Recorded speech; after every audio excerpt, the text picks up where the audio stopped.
කොහමද යාළුවනේ අතුගල් හැල්ලුම් අපේ පේජ් එකට ඔයාලා සාදරයෙන් පිළිගන්නවා. ඉතින් මේ අලුත් වැඩක් පටන් ගන්න තමයි යන්නේ. මගේ නිෂ්පාදනවල ගොඩක් තියෙන්නේ ඉස්කෝලේට ඔෆිස් එකට වගේ සාමාන්‍ය ගමනකට අඳන් යන්න පුළුවන් සාරිනේ. කවුරු හරි ඉල්ලුවොත් මම වෙඩින් එකකට යන්න වගේ සාරියක් හදලා දෙනවා. ඒ අරනකොට සාමාන්‍ය විදිහට හදන සාරි තමයි මල් ළඟ තියෙන්නේ.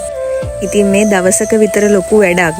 අපි ලෑස්ති වෙන්නේ වෙඩින් එකකට වගේ යන කෙනෙක්ට සුදුසු ලස්සන සාරියක් හදන්න. ඉතින් මේකේ සාරි ටික ඉස්සරහට ඔයාලට බලන්න පුළුවන් වෙයි. මේ වෙද්දි පල්ලු මෝස්තරෙන් මම සාරි දෙක තුනක් කරලා දුන්නා. ඒවා දැකලා ලැබුණු ප්‍රතිචාරات එක්ක මට අලුතෙන් මෝප් එකක් දාන්න සිද්ධ වුණා. ඉතින් රැඳිලා ඉන්න අපිත් එක්ක